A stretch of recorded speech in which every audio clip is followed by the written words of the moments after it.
شكرا يا ربي شكرا هديت قلبي شكرا نورت دربي شكرا شكرا يا رب. نحمده ونصلي على رسوله الكريم اما بعد فاعوذ بالله من الشيطان الرجيم بسم الله الرحمن الرحيم الف لام میم ذلك الكتاب لا ريب فيه ہدی للمتقین صدق اللہ العلی العظیم۔ آج کے ہماری اس تقریر کا عنوان ہے قرآن کی ہدایت۔ قرآن کریم کی بہت ساری صفتیں بیان کی گئی ہیں، اس میں ایک صفت ہے ہدی للمتقین، ہدا ہدایت، دوسری صفت ہے بینات، تیسری صفت ہے فرقان، چوتھی صفت ہے رحمت، پانچویں صفت ہے بشرا، چھٹی صفت ہے شفا۔ اس طرح بہت ساری صفتیں اللہ تبارک تعالیٰ نے قرآن شریف کے اندر بیان کیا ہے۔ قرآن شریف کی جتنی بھی صفتیں بیان کی گئی ہیں وہ سب قرآن شریف کے اثرات ہیں، یعنی قرآن کریم اگر ہم پڑھیں گے، اس کو اگر ہم سمجھیں گے اور اس پر اگر ہم چلیں گے تو یہ اثرات ہمارے اوپر مرتب ہوں گے۔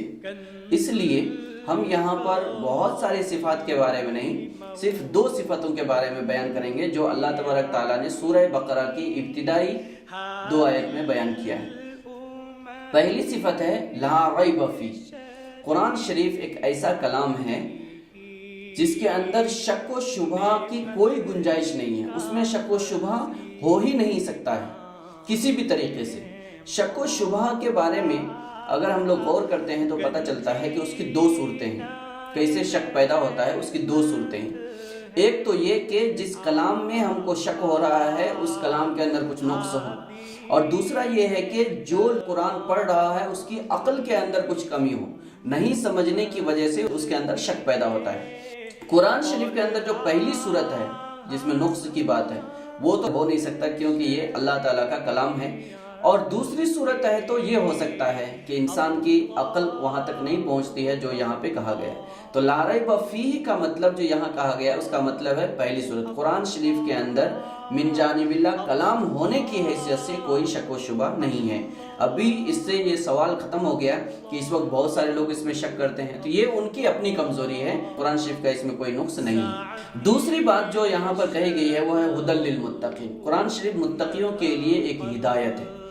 ہدایت کی 2 صورتیں ہیں، ایک تو ہدایت کی صورت یہ ہے کہ انسان کو ہاتھ پکڑ کر کے اس کی منزل تک پہنچا دیا جائے۔ پہلے کو ایصال الی المطلوب بولتے ہیں اور دوسرے کو ارادۃ الطریق بولتے ہیں، یعنی مطلب منزل تک پہنچا دینا یا پھر اس کو راستہ بتا دینا۔ یہاں پر ہدی للمتقین جو اللہ تعالیٰ نے کہا ہے وہ ہدایت ہم لوگوں کو ملنا ہے، کیونکہ ہم ہی لوگ اللہ تبارک تعالیٰ کے اوپر یقین رکھنے والے۔ یہ متقین کی کچھ صفت بھی اللہ تعالیٰ نے بیان کیا ہے، اس میں پہلی صفت بیان کیا ہے الذین یؤمنون بالغیب، غیبانہ ایمان رکھنے والا ہے، وہ ہم لوگ رکھتے ہیں۔ دوسری صفت بیان کیا ہے وَيُقِيمُونَ الصَّلَاةَ، نماز قائم کرتے ہیں، یعنی آداب کے ساتھ، پابندی اوقات کے ساتھ ادا کرتے ہیں، قضا نہیں کرتے، لاپرواہی نہیں کرتے۔ تیسری صفت بیان کیا ہے وَمِمَّا رَزَقْنَاهُمْ يُنْفِقُونَ، جو بھی اللہ تعالیٰ نے دیا ہے وہ صرف اپنی ذات پہ خرچ نہیں کرتے یا اکٹھا کر کے نہیں رکھتے بلکہ وہ ضرورت مندوں کو بھی دیتے ہیں، اس میں جو حق ہے وہ ادا کرتے ہیں۔ چوتھی صفت بیان کیا ہے الذین یؤمنون بما انزل الیک وما انزل من قبلک، حضور پہ جو آیتیں نازل ہوئی ہے اس پر بھی، اور آپ صلی اللہ علیہ وسلم سے پہلے جو کتابیں نازل ہوئی اللہ تعالیٰ کی طرف سے اس پر بھی وہ ایمان رکھتے ہیں۔ اور پانچویں صفت وبالآخرۃ ھم یوقنون، وہ آخرت کے اوپر یقین رکھتے ہیں، مرنے کے بعد وہ آخرت پر یقین رکھتے ہیں۔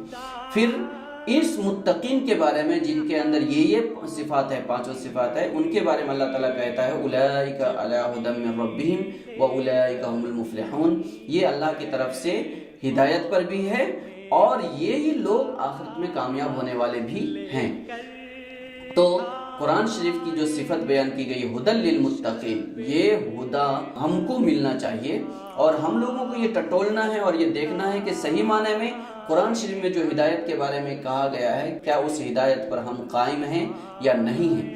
اگر نہیں ہے تو ہم کو اس کے لیے کوشش کرنا ہے اور اس ہدایت کے اوپر ہم کو آنا ہے، اور آنے کے لیے ہم کو قرآن شریف کی تلاوت، قرآن شریف کو سمجھنا، قرآن شریف کے اندر جہاں پہ شکوک و شبہات ہوتا ہے اس کو دور کرنا، ہماری اولین ذمہ داری ہے۔ اللہ تعالیٰ سے دعا کریں کہ اللہ تبارک تعالیٰ ہم سب کو قرآن شریف کی تلاوت کرنے، پڑھنے، سمجھنے، اس پر عمل کرنے کی توفیق عطا فرمائے۔ وآخر دعوانا الحمدللہ رب العالمین، والسلام علیکم ورحمۃ اللہ وبرکاتہ۔ شب قدر کے اندر ہم کو 3 باتیں معلوم کرنی ہے۔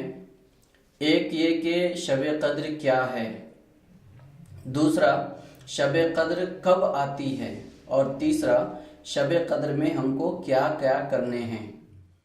شکرا یا ربی شکرا، هدیت قلبی شکرا، نورت دربی شکرا۔